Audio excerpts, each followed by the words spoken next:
I stood in front of the whole town and shouted, "You find laughter, you find childhood." And for the first time, everyone stopped being afraid. But when HOA Karen slammed that gavel and called security on me, I realized our fight was only just beginning. The sirens echoed across the ranch lake, red lights flashing against the still water as kids froze mid-throw, small rocks slipping from trembling fingers. I remember the disbelief on every parent's face. A simple family picnic turned into chaos when Karen Holt, our HOA president, called the FBI over kids skipping rocks. She stood there in her cream blazer, clutching her clipboard like it was the Constitution, shouting, "It's a federal matter. Endangering wildlife." My son, Luke, only 8 then, clung to my leg, whispering, "Dad, did I do something bad?" My throat tightened. He thought he'd broken the law. No one moved. Agents walked in, confusion written all over their faces, realizing this was no terror plot, just frightened families and a power-hungry woman. Karen handed them evidence, a bucket of small stones and photos of water ripples, declaring them threat patterns. Before we go on, please, where are you watching from and what time is it right now? I want to see how many families, parents, and neighbors are feeling this story across the country tonight. Your comment helps this message reach more people who've faced unfair HOA rules too. Even the agents looked embarrassed. But she was serious, and by the end of the day, every parent received a notice, $3,000 fine for unauthorized hazardous play near HOA property. I felt my blood boil as I read the letter. Our tradition, the picnic we'd held for 20 years, was now branded criminal. I didn't know it then, but that day would ignite something far bigger than a fine. It would spark a fight that changed our entire community. And it started with one rock hitting the water and one woman's obsession with control. Every October, our ranch community gathered by the lake for German-American Day, grilled bratwursts, bluegrass music, and kids laughing barefoot in the grass. It wasn't fancy, but it was family. Folks came from 3 counties away, old ranchers and new homeowners, all bringing dishes and stories to share. Luke loved the skipping contest, who could make the most ripples across the still Florida lake. It was harmless joy, just echoes of childhood freedom. Karen Holt hated freedom. She'd been HOA president for 5 years, known for banning everything from chalk art to backyard tire swings. She claimed the rules protected property values, but really, she craved control. Power gave her purpose, and she wielded it like a badge. I tried to keep peace. I'd even mowed the common lot once when she complained about grass length. But nothing pleased her, not even smiles. That morning, the sun shimmered on the lake like glass. Kids lined up, parents cheered, and for once, the community felt whole again. Then Karen marched down in heels, shouting, "Stop immediately! You're violating HOA Section 7B, Water Disturbance Policy." Her voice cracked like thunder. Laughter died. Parents looked confused, thinking she was joking, until she pulled out her phone and said, "I'm reporting this to the authorities." I thought she meant the sheriff. I never imagined she'd call the FBI. Karen dialed 911 first, her voice shrill, describing an organized group performing hazardous projectile activity near a federal water body. The dispatcher tried to calm her, but she demanded escalation. This involves potential homeland risk. Even the deputies didn't take her seriously. When 2 patrol cars arrived, they found families grilling and kids splashing their toes in the lake. Nothing illegal, just laughter and barbecue smoke. But Karen stood tall, insisting they document every name. These residents are non-compliant with HOA mandates, she told the officers like she was their boss. The deputies rolled their eyes, one whispering to me, "Sorry, sir, protocol. We'll just file a note and leave." But she wasn't satisfied. She called her contacts in Washington, or so she claimed, pacing dramatically like a TV detective. Within an hour, 2 federal sedans arrived. That's when everything stopped being funny. Cameras clicked. Kids cried. The music died mid-chorus.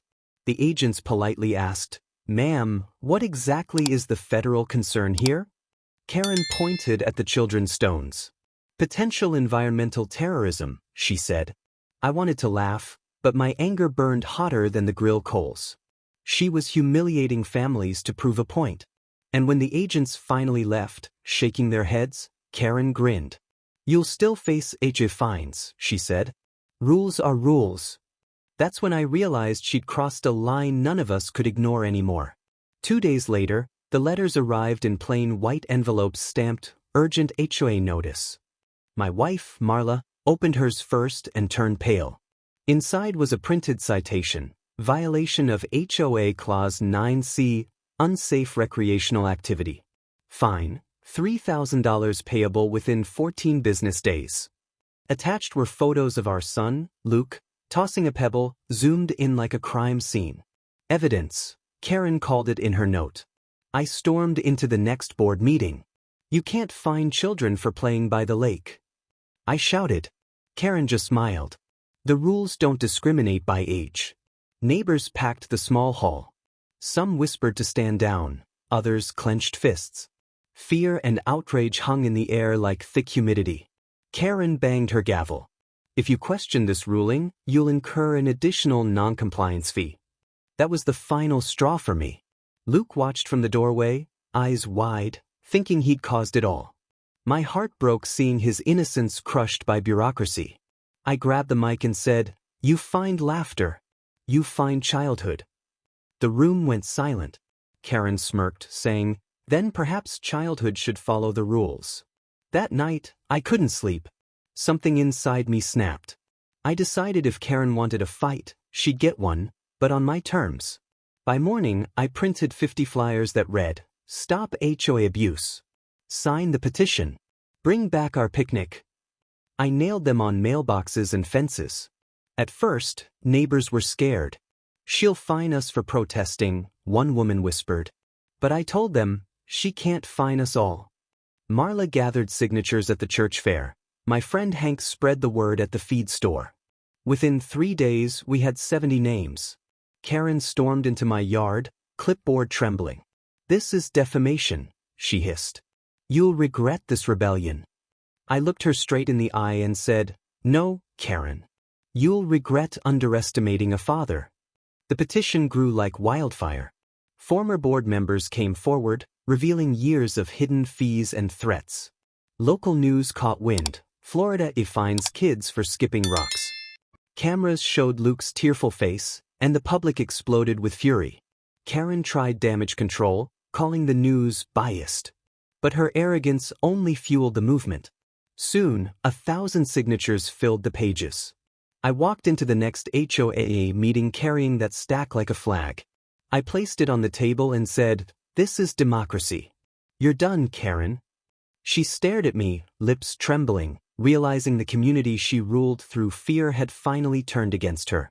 That evening's HOA meeting overflowed with angry residents, some standing outside on the lawn, chanting, "No more fines. No more fear." Karen pounded her gavel desperately. "Order. This is private property." But her voice was drowned by the crowd's roar.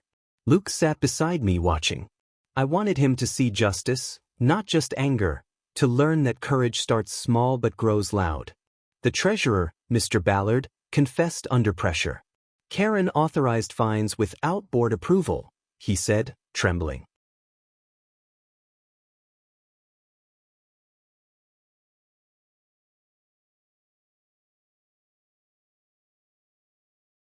Some of that money went to her personal account. Gasps filled the hall. Karen shouted, "Lice? I did it for safety." But no one believed her anymore. An elderly woman named Mrs. Hankey stood up. "My grandkids stopped visiting because of your rules. You took joy from this place." Karen's face turned red, veins showing. "You'll regret this mutiny," she screamed. I stepped forward.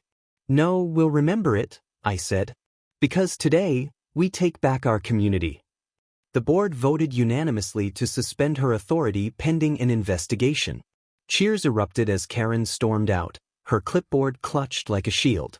Luke whispered, "Did we win?" I smiled faintly. "Almost, son. But freedom takes more than one vote." The news spread statewide. Florida HOA scandal exposed, headlines read. Reporters camped near the lake, interviewing families whose lives Karen had disrupted. Donations poured in for legal help. The town sheriff even stopped by, offering to mediate the case off the record. Karen disappeared for a week, claiming she was on medical leave. But leaks revealed she'd been removed permanently by the HOA Oversight Committee. The FBI, ironically, issued a public statement clarifying they do not investigate children skipping rocks. It became a viral meme overnight. Luke laughed seeing it online. "Dad, we're famous," he said. I smiled, but deep down I wanted peace, not fame. We organized a cleanup day at the lake. Everyone brought food, music, and hope. It felt like old times again. A new board formed, led by kind folks who actually cared. They erased every unfair fine and refunded what Karen stole. That evening, under the golden sunset, Luke skipped a rock again, and the whole crowd clapped when it danced across the water. I felt tears rise, thinking how something so small sparked something so big. But one surprise still waited in the mail, one that would close this story forever. 2 weeks later, a thick envelope arrived from the Florida Office of Homeowners Affairs. My hands shook as I opened it on the porch. Inside was an official letter, resolution granted. HOA Holt administration terminated. All fines nullified. Future authority under community review. But attached was another note, handwritten, shaky, from Karen herself. "You've ruined me," it said. All I wanted was order. For a moment I felt pity. Power had eaten her alive, turned her loneliness into law. She wasn't evil, she was broken. Still, I couldn't forgive what she did to those kids, especially Luke, who still asked why grown-ups could be so mean. I tucked the letter away, deciding never to reply. Some endings need silence, not words. The community celebrated that night with fireworks over the lake. Laughter echoed where fear once ruled. Marla hugged me, whispering, "You did it. You brought life back." I told her, "No, we did, every parent who refused to stay silent." And as the final firework burst into the sky, I thought, sometimes justice doesn't come from courts or laws. It comes from courage, the kind born beside a lake, in the heart of a father. Now, decades later, I sit on that same dock, older, grayer, watching Luke's children play by the water's edge. The air smells the same, pine, smoke, and a little freedom. Every year we still gather, just fewer rules and more laughter. A wooden sign now stands near the dock, carved by local kids. "Skip away, freely, in memory of the day we took back our lake." Sometimes, newcomers ask about it and we tell the story, the day an HOA president tried to stop childhood, and how we stopped her instead. Luke laughs when he tells it, but his eyes still carry the memory of fear and pride. Karen's name rarely comes up, though rumor says she moved north, started over, and maybe found peace. What matters is the legacy, not revenge, but resilience. That lake taught us that rules without compassion are just fences around happiness. So we keep skipping stones, one for every year of freedom earned. And when the last ripple fades, it feels like the world saying, "You did the right thing." I tell this story not out of anger, but gratitude, because it taught me how far ordinary people will go to defend simple joys. Skipping rocks isn't just a game, it's a symbol of freedom, of families daring to laugh even when rules say not to. That day shaped our town's soul. We rewrote our HOA charter, ensuring no rule could override common sense or compassion again. The petition became a local legend, proof that unity can dismantle tyranny, even in small neighborhoods. Every German-American day, we hold the same picnic. Kids run barefoot, music plays, and no one needs permission to smile. When Luke's daughter asks, "Grandpa, did you really fight the FBI?" I chuckle. "No, sweetheart. We fought something bigger, fear." The lake glows under sunset now, calm and forgiving, holding the reflections of people who stood up when silence was easier. Karen's clipboard sits in our local museum, a reminder of rules gone too far, and the courage that pushed them back. I toss one last stone into the water, watch it skip and whisper, "For you, son." Because in that ripple I see freedom, and the story of how one community found its heart again.